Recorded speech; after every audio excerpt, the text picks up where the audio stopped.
الرحمن الرحيم. السلام عليكم ورحمة الله وبركاته. نما ولا Soomaaliyeed way islaamay magacaygu Farxiyo Cabdiraxmaan janaalka daawanaysan waa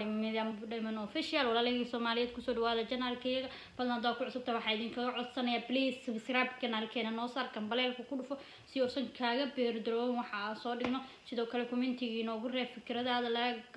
anaga hilmaamin share ku dhaaf asxaabtaasi in iyaguna uga faa'iideystaan barnaamijyada aan soo dhigno taasina waxay noo tahay dhiirigelin dhamaantii waa mahadsantii walaalaha Soomaaliyeed ee igala soo hadlayeen Instagram-ka Facebook-ka idahay walaal macaan hore u soco soo waa idin wada jecel walaal dhiirigelintiin aad baan ula dhacay waana mahadsantii qaabka ay noo dhiirigelisaan soo maanta waxaan ka hadli doonaa coronavirus-ka coronavirus maadaama coronavirus ma cudurka viruska ee jinaha ka dilaacay viruska jinaha على كل حال عذر كاسي oo noqday dagaalka saddexaad ee adduunka beerta indiyaal queera dagaalka saddexaad ee adduunka noqday cudurka waa dunida dhan ku sifaafaya ilaaha naga hayo ilaahayna waxaan ka baryaa cudurkan inuu sama nooga hayo meeshiisa ku joojiyo waa xanuun soo waxaan waraa cudurka inta saameynta wadanka Talyaaniga ku yeeshay aad buu u sii badanaysaa laakiin waxaan doonayaa in aan ka hadlo saameynta iyo qaabka dadka looga baahan waxyaabaha ay sameynayaan soo waxaan doonayaa in aan adinka dhan idin sheego waxyaabaha noogala baahan yahay hadaba waxaan idin wadaa digniinkaas oo ay bixinayaan hay'adaha caafimaadka bortoroba ee sare digniintaas waxay tahay gacmaha waa inaan meerataa si joogto ah adoo isticmaalaya saabuunta bakteeriyada nadiifisa soo anaga islaam aan nahay gacmaheena waan is anahan hadaa teeda ka hadlo soo banaanka marka u baxay marka guriga soo gala gacmihii waa dhaqan si caadi ahaanba cunada marka hatta hadaa gacanta ku cunayaan gacanteena soo dhaqan qaantada cunada kuma cuno soo saas waa sameeyna qaarkiin inay sameeyaan qaarkiin inay ka hoysada macquul laakiin hadda bilis waa codsi si fiican sameeya gacmihiina dhaqda banaanka doo baxdo waayo banaanka waxa la yiri markii loo baxo gacmaha meel walba ay taabanayaan darbiga taabanayaan dhagaxay taabanayaan qof ay taabanayaan wax walba ay taabanayaan gacmaha in la dhaqaa weey kan labaad hadaba iska ilaali inaad xiriir dhow la yeelataa dadka la daran geebjidka oo leh neefsashada aad ku u daran fadlan iska ilaali dadkaasi inaad tagtaa la socota iska ilaali please dadka neefsashada xanuuna dadka dhan iska ilaali oomiyadiyo kan saddexaad okay kan saddexaad waxay tahay iska ilaali inaad taabataa gacantaada ku taabata sankan indhahan afkan dhamaanka ilaala taabashada adoon gacmahaaga aadan meerin ha taaban korkaaga waayo banaanka ka imaatay gacmaha wajiga banaanka no iska ilaali walaal please iska daa wajigaaga ha taaban jirkaaga adoon gacmahaaga meeran please kaasin waxay naga taa codsi ha sameyn waa isla fahnaa u maleynaya maadaama ay aad u sii ula sii ildaran tahay hadaba kan afaraad waxaad sameynaysaa markaad hindhishayso waa inaad sanka daboolataa banaanka joogtaa tusaale ahaan mask cream xasaan la ila dhahda oo sankaaga aasaas iyo afkaaga isku dabooltaa oo gacantaada ku dabooltaa taas waa inaad sameysaa please waa iga codsi waayo laag dadka hortooda ku dhisaande saas ku walaal please waa iga codsi saas samey hataa dadka adoon afkaaga feedan yahay ha hindhishin dadka hortooda waa iga codsi حتى هذا الدرجة واحدة هذا درجة صاص سكوتها لكن أفكار هذه ترى سلفة هني كان أفراد إيهات كان شنات هدي أتقنده سكو أركتا هايسكو قادم وحدة وأتفرمشي كسو قلتو سلها على إله كان واتكبري وكلمات كان قاجو كان واسا فضلا هتعاون بليس هتعاون كنين وصن إلا وكوسو قرن أكتر أتكتا oo aad u ku dhahay kaniiniga aad ku haboon qaado oo isla fahnaa umaleynaa kaniin oo dhakhtar ku soo qorfad lahna isticmaal anaga Soomaalidan waa qana dhabarka ay xanuunay kaniiniga na cunaya madaxa ay xanuunay ala kaniin madax xanuunaysi sank indhaha ay xanuunay qandhay sar kaniin qana jibinaysi no dhakhtar wuxuu san ku qorfad laha taaban taana waa iga codsi okay ka waa fahnay kan kale nadaafada guriga waa inay ilaalisaa oo nadaafada guriga saaid ah oo ilaalisaa soo waa inaa soo galataa waxyaabaha jeermiska dila bakteeriyada iyo kaloriinka alcohol waxyaabaha guriga lagu nadiifiyo saaid oo nadiif darbiga nadiif suuliga nadiifi daaqadaha iska nadiifi soo gurigaaga dhan nadiif ka dhig waa nadaafada naftirnayna la iimaan nadaafada waa iimaanka barkiis marka nadaafada anagu waa ku dadaala qaabkan waa ognahay guryahooda markaa tagno ilaahay maxay isoo geliyaad ay ka istaagaysaa marka aan ku dadaalno nadaafada gurigan بليز أريوانimada iska daay nadaafada gurigeena ku dadaala maalin kasta nadiifiyo darbiga nadiifiyo sida habraha 9 jirka cadaanka guryahooda saas ay u dhaqaan kula iyagoo ay isleedahay usha saas u wata anaga 20 jirana waa ka weysan noo walaal nadiifi بليز gurigaaga nadiifso okay ka waa isla fahanay waa inaad isticmaalka maaskara laakiin qaal u noqday laakiin waa muhiim waa inaad isticmaashaa maaskarada haddii aad la u baxayso banaanka meel dad badan iskugu imaanaya aad tagaysa iyo waliba haddii aad la joogto qof xanuunsanayo fadlan maskaradaada xiro waayo taxadarku waa muhiim taasna waa inaad sameysaa haddaba kan sideedaad kan daawo waxa la alaabta jiinaha laga keeno iyaduna saameyn ma laha soo ka muhiim noomaha ka anaga animalkana ma isticmaal animalkan cudurka keenaya animalkan ma isticmaalna 8 iyo 9 ba anaga nama saameynaya waa inaan ka boodnaa soo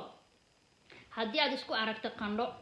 oo qandho daran aad isku aragtaa bal maxaa lagaaga baahan yahay soo waa inaad la xiriirtaa waxa isku aragtaa qandho waxa isku aragtaa qunfa waxa isku aragtaa caajis waxa isku aragtaa waxyaabo aad hore iskugu soo arkay qandhada aad buu si siyaadaysaa soo waxaad sameynaysaa waxaa jira lambaro la wacdo suuq waa gelinaya lambarada la wacdo haddaba lambaradaas oo aad la xiriirayso adigoo dhahaya soo waxaana isku arkay saasa igu cusub haddaba dhakhtarkaasi waa inaad si joogtaa markaa wacdo lambarkaas ma jirto janta di joogta wacaya ambulance emergency soo ma la wacayo waxaa la wacaya hal 5 eber 1500 waa hal 5 eber haddaba iyo waxaa wacaysa lambarka labaad suuq waa inaan geliya lambarka labaad ma xasuusto hal laba ma aha hal laba ma aha ma og hal labo 112 miya ma og suuq waa fiirinaya emergency ma xasuusto lambarka kale laakiin waa inaan keenaa kaana waa inaan isticmaashaa waayo ma jirto ambulance la wacwacay soo nafsadaada walaal ka taxadar oo ilaali hadaa isku aragta caajis hadii sidoo kale waxa u baahannahay inaad iska ilaalisaa meelaha ay dadka iskugu yimaadaan oo badan ay ku neefsadaan ilaa xaalad jirta mooyaane sidoo kale waa inaad sameysaa oo aad iska taxadartaa soo taxadarka ilaaha haayo ilaaha naga taxadari kara taxadarkaas maxay tahay soo waa inaad ilaalisaa socodka badan waa inaad iska ilaalisaa inaad tagtaa meelaha badan ee dadka iskugu maadaan 112 waaye saasa u maleynaya soo uu isoo bixi lahaa ma qadkayga culus waa raadiye intan kuma qorno warqada aqrina hada kuma qorno 100 sug speeta ha 100 waxa kun 112 waa wacaysa service waxaan u sheegaysaa haddii aad u baahan tahay caawinaad waxa la qanada asaas isku arkay saas wax u jiraan saas xiliga qalb soo la markaas la xiriiraysa waa hal 5 eber hadda iyo waliba hal labo waa wacaysa xaaladda caafimaad ee jirta ayaad u sheegaysaa taa waa isla fahanay soo cudurka maalmihi maanta ugu dambeysay haddaba ilaa inta ayuu maraya waa inaa ogaanaa soo horto harin wanaagsan idin wada waayo cudurka qaarkood dad baa ka bagsada oo jirkooda aad difaac adag u lahaa iyo kuwa jirkooda difaacooda aad u hooseeya haddaba dadka ka bogsaday haddaba waxaan soo aruurinaynaa suuq inta cudurka la ildaran inta ay yihiin okay haddaba waxa maanta waa 27 bisha 2 2020 gobolka Lambadaria cudurka waxaa laga helay 305 qofood oo positive ah runtii waxaa ka bogsatay 37 qofood oo kamid ah oo ka caafimaada dadkaasi soo 37 qofood dhaqaatiirku waxay sheegeen jirkooda inuu aad iyo aad ula tacaalay oo aad iyo aad cudurka iskaga difaacay sidoo kale waaxda ilaalinta madaniga ayaa ku dhawaaqday dadku soo rito cudurka ay sii kordhayaan intii shalay maqrib ahayd ay kor u sii dhaafto hadda waxay sii maraysaa baa layidhi 570 qofood ayaa cudurka la ildaran haddaba 128 qofood oo dheeriya ayaa kusoo darsoontay soo 14 qofood dhimashadu waa ay maraysaa dadka ka caafimaad waxaa layidhi waa 37 qofood iyo 3 qofood oo shalay ka caafimaad soo waxay isku noqonaysaa afartan qofood hay-adaha caafimaadka weli waxay faraysaa in wixii la sameeyo oo la cudur daawa loo helsaa ma jirto walaal wixii isla tacaal nafsadaada la tacaal haddaba waxaan ogaan doonaa dadka u dhinta cudurka da-dooda waa ina goblaha ka qornaa so waxay u badan yihiin dad waayeelo ah laakiin waan ogaan doonaa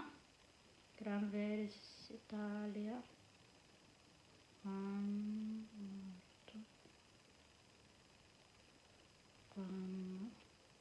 haddaba wuu soo sheegi doonaa hadduu ilaahay ka raali noqdo due giorni fa mi interessa questo laba maalin ka hor joornaalkaa la qabaray aspetta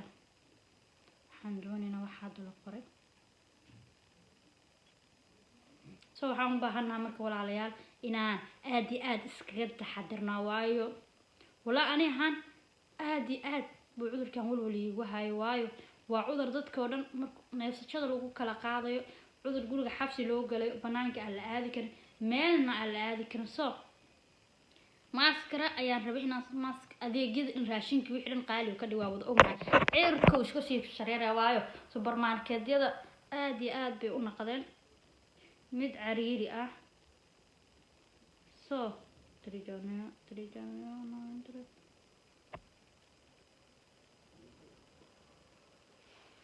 quindi waxaan ugala baahan yahay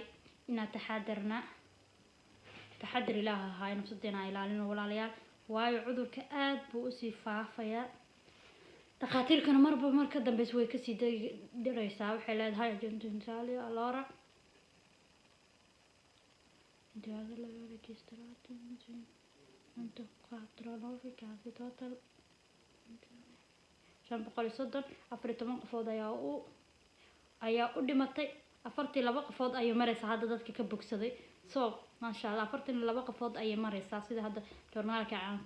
ka arkayo waa saacadu waa 12:58 soo qoran suuqa Italia ospitale sono Milano hano okay Milano allora 12:00 Istanbul giù 37 qof 32 Galleria abbiamo 37 persone ospitale perché aspetta 42 qofood ayuu soo sheegaya joornaalka so waxaan ugula baahay dadka hadda u dhintay waa 89 jir 69 jir 70 jir hada dadka aad ku daada oo jirkooda difaaca ka dhamaaday ayaa la soo sheegay so Soomaaliya waxaan ugula baahay inaan taxadirnaa inaan ilaalino nafsadeen ilaalina aan isku dadaalna meelaha tageen so aniga magaalada cudurka wali soo ma gaarno so magaalo kala Palermo lahayo soo gaaray so 3 qofood laga helaa Milano Palermo iyadoo saas tahay ma aadin meelaha dadka isku yimaadaan ma aado guriga ilaa xaalad emergency mooyaan farmashiya tagay waxa raba maaskaro waxa la dhahaa waa la dhameystay so